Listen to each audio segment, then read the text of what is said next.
Welcome to another episode of the Swamp247 Podcast. I am your host, Graham Hall, joined once again by my co-host, Zach Goodall, and we are here ahead of a in-state contest for the Florida Gators to discuss Florida's latest contest, Saturday's 20-10 loss in Baton Rouge to a talented LSU team that I don't want to take anything away from LSU, but once again, frustrations are high in Gainesville because it seemed for the second consecutive week that this was more about a game of what Florida did wrong rather than, again, not to take anything away from the opponent, rather than LSU straight up just beating Florida. We're going to jump right into it. Zach broke down the all-22 footage, which you can read over at Swamp247 if you are a subscriber. Let's just talk about DJ Lagway, because that is where much of the criticism has been in the past 72 hours since the end of that game. The Gators played well on defense. They were in a close contest, tied at halftime, and had all the chances to emerge victorious in Baton Rouge against the number 3 ranked team in the country. But the second half in particular saw Florida held scoreless, and DJ Lagway I don't even think I need to say arguably, he had his worst game with the Gators. This was a contest where he committed 5 turnovers, had 5 interceptions, and raised concerns. And the conversation was elevated once again in terms of the areas he needs to improve upon, reading defenses, his footwork, mechanics. All of those things have been under the microscope since the conclusion of that contest, as Lagway committed 5 turnovers, and Florida's defense did their best job to limit the opposing offense, but it wasn't enough to get it done due to the lack of offensive success. Zach, I'm going to turn it over to you since you've studied the film and looked at it. Looking at DJ Lagway's mistakes in that contest in particular, what stood out to you? What were some of the culprits for what led to his 5 interceptions on the night in Baton Rouge? Yeah, listen, we've obviously not seen a performance like this from Lagway ever. I mean, shoot, going back to his high school career, certainly not, and obviously in his time with Florida. And I don't want to really beat a dead horse. We've been hinting, I guess, is the best way to put it, that this is not going the right way for DJ Lagway this season, even against the defenses he faced the 2 first games of the year. Shoot, against LIU, we kind of hammered him for not looking like the quarterback we know he can be. And it came to a head this week. Obviously, when you throw 5 interceptions, it's abysmal. And what I did when I went back and watched the all-22, my focus was to really look at what happened on all 5 of those interceptions. And Billy Napier's talked about how he's kind of willing to disregard, maybe that's the wrong word, but 3 of them, and that 2 of them stood out to him because of the context of the play, of the situation that they were in. And I see his point. I think that especially on the 4th one, their second to last drive, they're down 20-10. They're on LSU's side of the field. Napier as a play caller, Napier as a coach, wanted the 3 points. It's 3rd down. He wanted to score the field goal, set up the potential game-tying drive with how well Florida's defense was doing for that final drive that ultimately also ended in an interception. It comes down to me as your philosophy as a play caller. I kind of disagree with Napier. If I'm calling plays, do not want to settle for 3 points. Do not want to even try to set up a 3-point play when I'm down 10 with about 6 minutes left in the game. I want to score.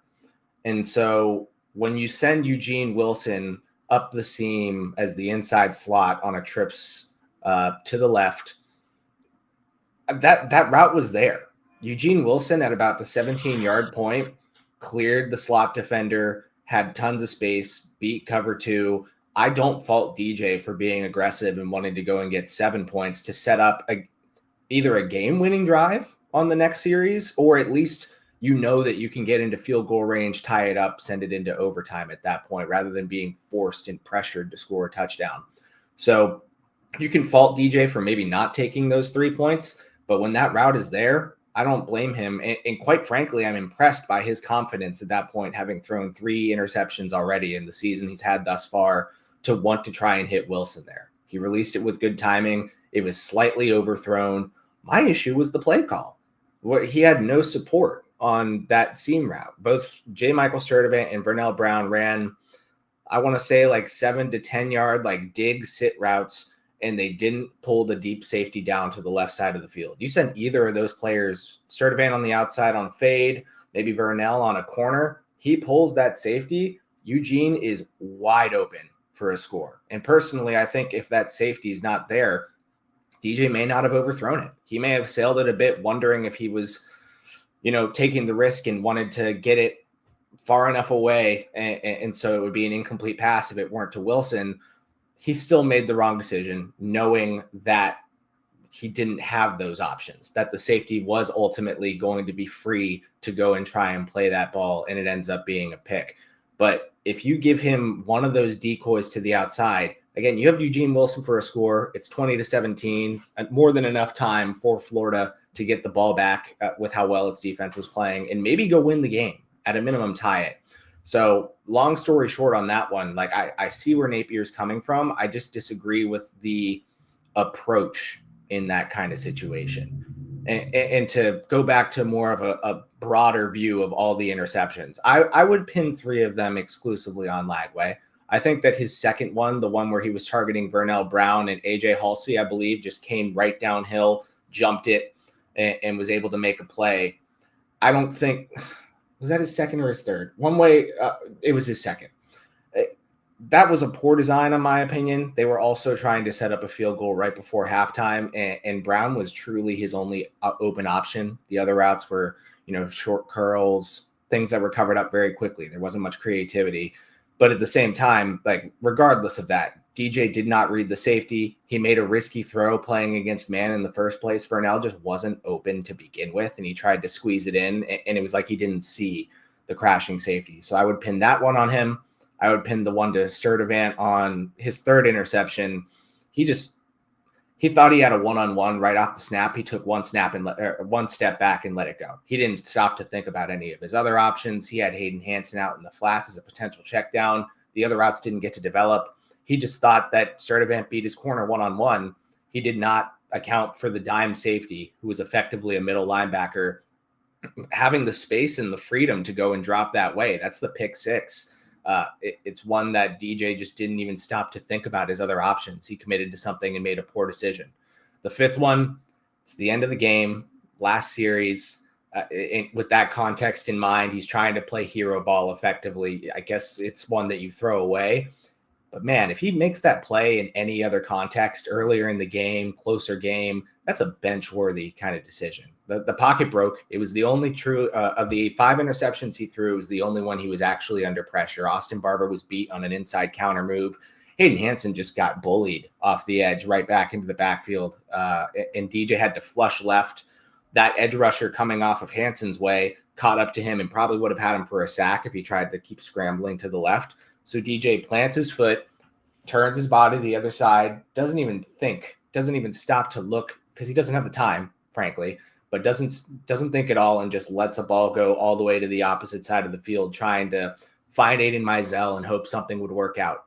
His 5th pick. I know I'm kind of jumping around on it, but those are the 3 that I would truly pin on Lagway. I should also say the first one too. To J. Michael Sturdivant on that corner route going, people say that he threw that into triple coverage. I actually disagree. It became triple coverage as the result of the throw being very poor.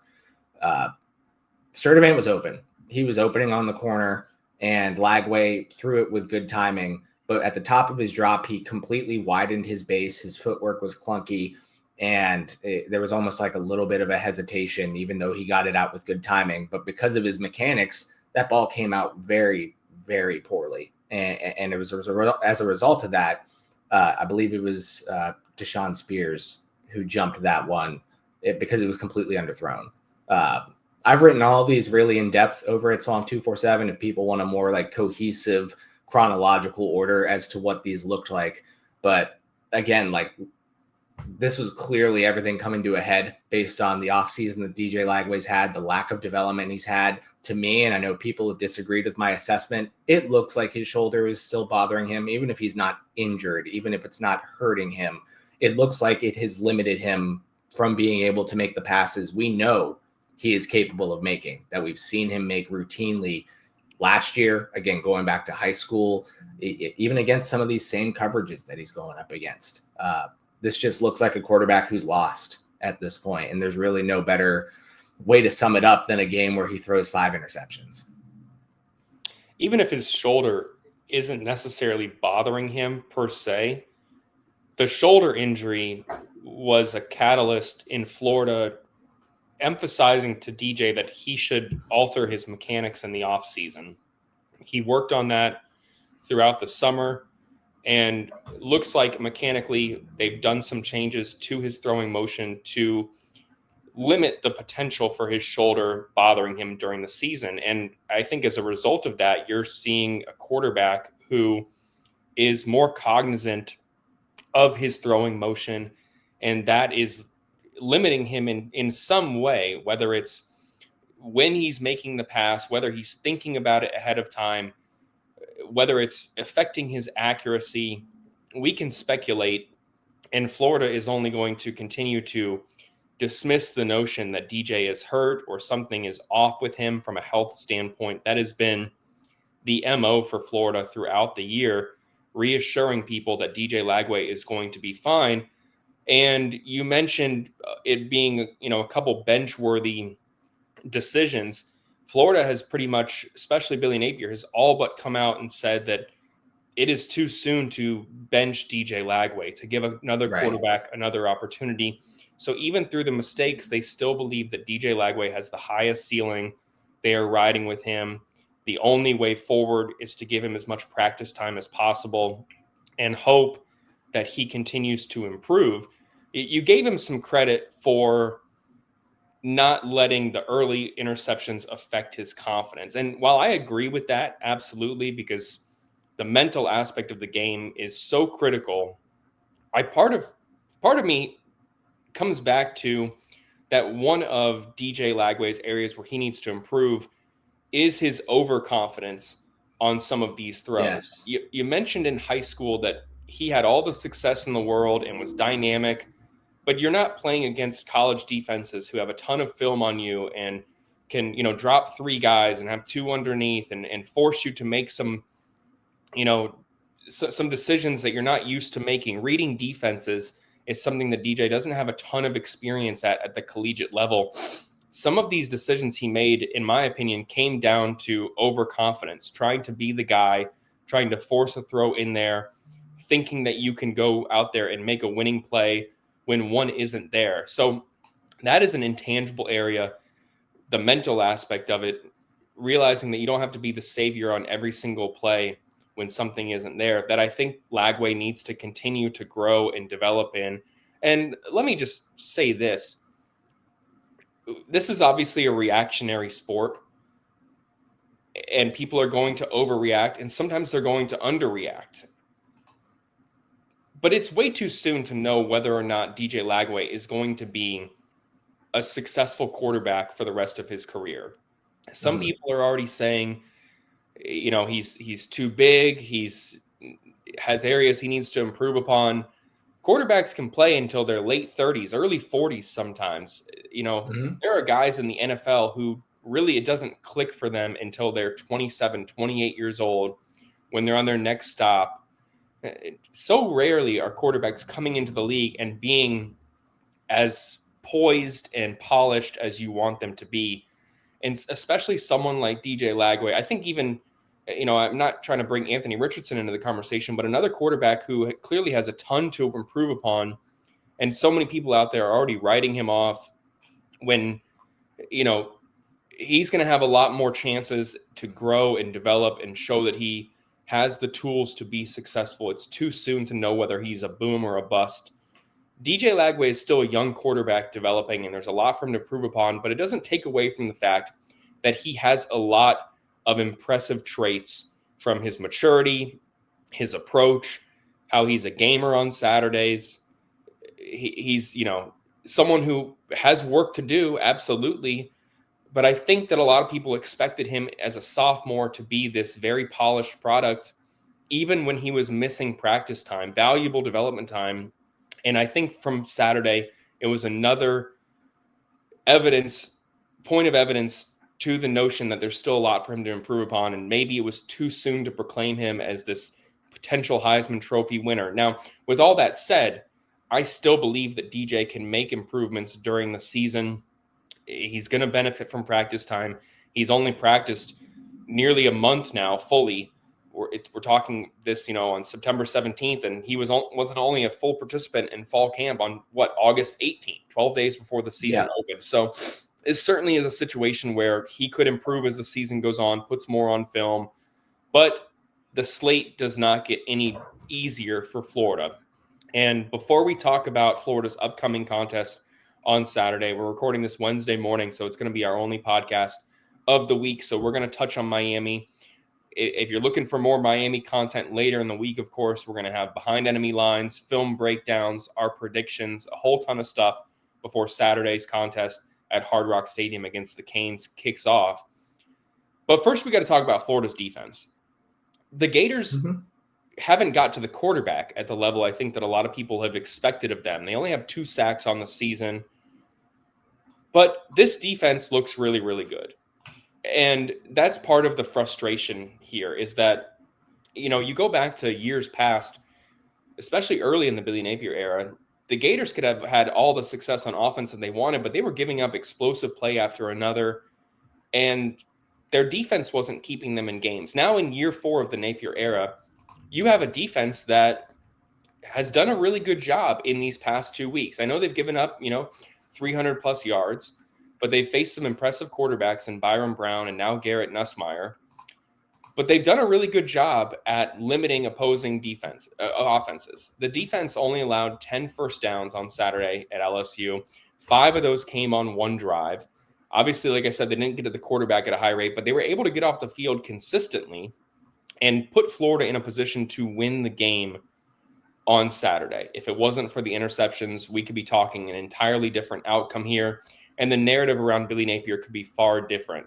Zach, from looking at Florida's defense, I know that you spent a lot of the time breaking down Lagway's mistakes and his interceptions, but you were there in Baton Rouge watching the game at Tiger Stadium. What did you think about Florida's defensive play? And is that a reason for some people, fans, analysts, to be optimistic that the Gators, if they can limit their turnovers and execute and string together some impressive drives, that this team can still contend with a lot of people? What did you think of Florida's defense on Saturday? I mean, I think it will make games closer than they might appear. Because listen, I think at this point, based on what we've seen, a lot of people are going to be picking against Florida for the foreseeable future, especially against the uber talented teams that they'll be playing. The defense will keep them in games, quote unquote, as long as the offense can start to pick up and get a groove. Then maybe that will elevate them to be able to win some games. But the way I see it is it's keeping them in games, but defenses don't really win you games anymore. And I know that's goes against the cliche. People love to talk about defenses winning championships. I think you have to have a great offense and a very good defense to win championships, to win games against championship caliber teams like Florida is undoubtedly playing this year. So it'll make, in my opinion, based on what we're seeing right now, games appear closer than maybe what they truly are. But yeah, I do have to give them credit. They held LSU to fewer than 4 yards per attempt. They were able to neutralize Garrett Nussmeier. He was efficient passing the ball. I think he had 8 yards per attempt, but he wasn't making many dynamic plays that, and in fairness, I don't think the LSU offense in general has done that a lot this season, but they have the talent to do it. And you would think in a game where they keep getting gifted opportunity after opportunity due to the turnovers of Florida's offense, that at some point they were going to break the defense. And Florida largely committed to and was effective in its bend, don't break approach, even with the countless number of opportunities LSU was able to get. There was really only one drive I could think of where they were able to string together a couple of third down conversions. Otherwise, you saw 3 and outs kind of across the board. And you've seen that in some of these other games, granted against lesser competition, obviously, but USF really wasn't super effective offensively against Florida, aside from that 66-yard play in that final drive that was aided by penalties.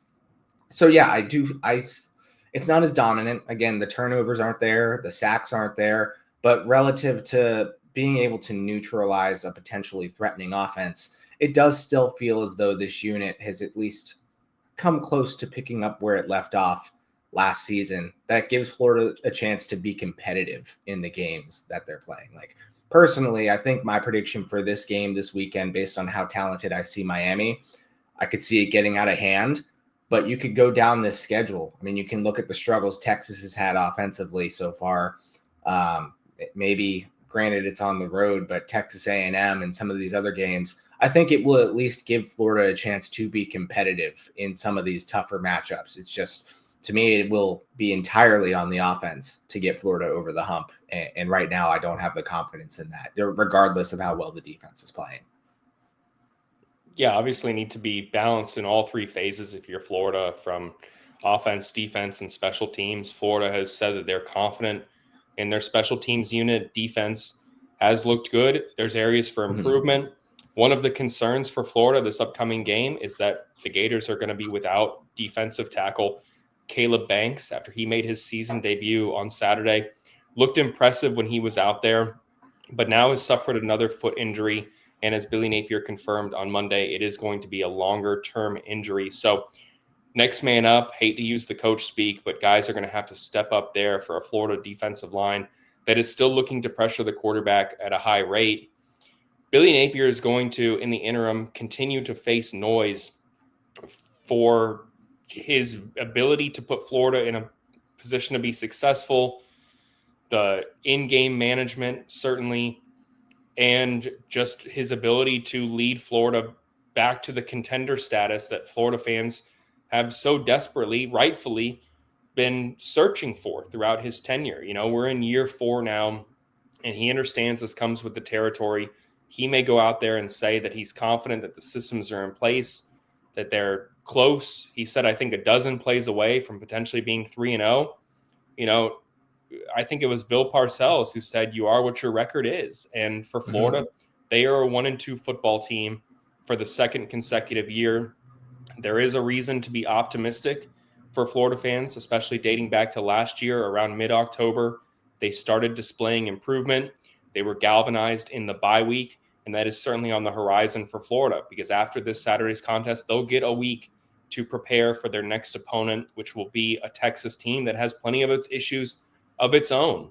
And that'll be Florida's second SEC game and its first at home this year. So certainly plenty of opportunities to improve upon. But this Saturday's contest first is going to be massive for not just the narrative around Billy Napier, but certainly for Florida's chances on the recruiting trail and for turning this thing around. Going into a bye week 1-3, having suffered 3 consecutive losses, would be very disheartening for Florida. You never want to go into a bye week with a loss, because then it lingers. You don't have that bounce back opportunity on the immediate horizon. You kind of, you're licking your wounds a little bit too long here. It's harder to flush the game because you have to focus on the most recent contest, and you have 11 days necessarily to spend time just focusing on yourselves. And for this Florida team, a lot to improve upon. And they now go down to South Florida to face a Miami team that I think you and I are both in agreement has a more capable offense than LSU's. So everything we just talked about with Florida's defense is going to be magnified. Their ability to stop Carson Beck is going to be critical in this contest. It looks like the Canes are going to get back a few of their weapons, including JoJo Trader. We'll see how much he's able to do. They obviously benefited from the transfer portal as well and made a change at defensive coordinator that so far through 3 games looks to be very impactful for this Hurricanes defense. Because if you go back to last season, when Miami had the number 1 ranked offense in all of college football, it was the defense that had its shortcomings. And Carson Beck looks really, really good, and their defense looks really, really good. So this is going to be a very, very tough test for the Gators on Saturday. Zach, I know we're going to drop our predictions and the film breakdown later in the week, but before we get out of here for this episode of the Swamp247 podcast, in your opinion, everything we just talked about, what has to go right for Florida for them to have a chance to pull off this upset on Saturday? Let me just keep it really simple. The offense has to look like something completely new. A switch needs to be flicked. DJ needs to miraculously just shake. I mean, this defense is really good. This front is going to be arguably the biggest challenge that Florida faces all season, in my opinion. Miami's defensive front, I should clarify. It's exceptional. And I think that they're going to do something maybe similar to LSU, where LSU wasn't even getting a ton of pressure, but that their coverages that they were deploying, they were mixing things up pre-snap and then going in a lot of cover 2, some cover 6, some man matches. That clearly worked. And I think that teams that are as talented as LSU defensively, like Miami, are going to try the same things. And we're going to need to see Florida's offense come up with something different. And I'm kind of at a point where I'll believe that when I see that. Conversely, we mentioned Caleb Banks being out longer term. I'm just sharing my personal opinion here. This is not based on anything I know, but we saw him in a boot. We saw him on crutches. There are 9 games left. I would kind of be surprised if we see him play again for Florida. Critical blow, even though he wasn't too dynamic in his return to the lineup. And I think you can easily pin that on he missed about a month of time and was worked back from a foot injury, had off-season surgery on a foot injury. So there was a lot of rust to shake off. But regardless, you would expect a player like that to gradually get better and make an impact. Well, they would absolutely benefit from having him against Miami. This starting offensive line has allowed 1 sack and I believe is allowing like 4 quarterback pressures a game. Carson Beck is not feeling much pressure, not under duress very often within this offense. And that's what's led him to be so effective. Do I think he's been super dynamic as a passer? Not necessarily. Excuse me. He's completing like 80% of his passes, has a really clean touchdown to interception ratio. Their ground game is obviously working really well. This offensive line is really the catalyst for all of that. And all of a sudden, Florida is without arguably, at least when he's healthy, their best defensive player. And I think for an extended period of time, if not the rest of the year at this point. So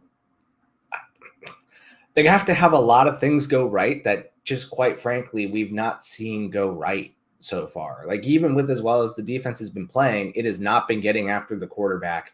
And that ultimately is it creates negative plays when you can get him in the backfield. It leads to turnovers. Florida's not been able to get that job done in either respect. And you need that in a matchup like this when you're going up against an offensive line that is exceptionally well recruited, to give Mario Cristobal some credit. He's done a fantastic job building it, but it's been developed well too. And they're performing at an incredibly high level right now. So all that said, things need to go right that have not come close to going right for Florida to stand a chance in this game, in my opinion. And I know that sounds harsh, but it just is what it is at this point. Yeah, they're going to need to win the turnover battle. They're going to need to force Carson Beck into some mistakes, get the ball out, punch the ball out. You can go back to last year when Florida got 3 interceptions of Carson Beck in that game in Jacksonville last year, but Beck looks polished. He looks to be comfortable in this offense. Mark Fletcher Jr. looks really, really good. That offensive line is one of the best in the nation. Florida's offensive line was expected to be one of the best in the country, but they've been a heavily penalized unit throughout the first 3 games of the season. 10 of the 18 penalties have been on Florida's offensive line, including the one, which we didn't even talk about, that negated the 87-yard touchdown from Lagway to Jaden Baugh. They're going to need to not shoot themselves in the foot and hope that Miami makes some mistakes. They're going to have to find a way to get to the quarterback, which, as we've talked about, is going to be tougher without Banks. And he's now the second guy on that defensive front that Florida has lost for a considerable amount of time. LJ McCray goes down against USF. So the Gators are going to have to step up, find a way to be successful in a hostile environment. In a sense, they're going to need to have a lot go right. They cannot beat themselves, which comes down to everything we just talked about: limiting turnovers, not missing out on opportunities, not having undesirable penalties. You have to be effective in all 3 phases to have a chance in this one. Vegas may know something that we don't, because right now this is a 7.5-point favorite for the Canes. I know a lot of Florida fans out there who are a little bit pessimistic about Florida's chances, are a little bit surprised by that line, but the game's got to get played, and I'm really looking forward to getting down there this weekend and seeing how it goes down. It's actually my first time in 11 years on the Florida beat getting down to Hard Rock Stadium, so I'm looking forward to being at the game on Saturday.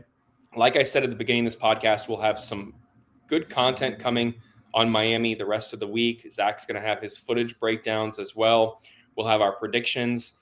We'll have behind enemy lines to get a sense from our Hurricane site what the Canes look like on offense and defense and what they need to do to avoid the upset on Saturday. So look for all that coming, a lot of recruiting content as well from Tyler Harden. But for now, that's going to do it for this episode of the Swamp 247 podcast. For Zach Goodall, I'm Graham Hall, and we'll see you next time.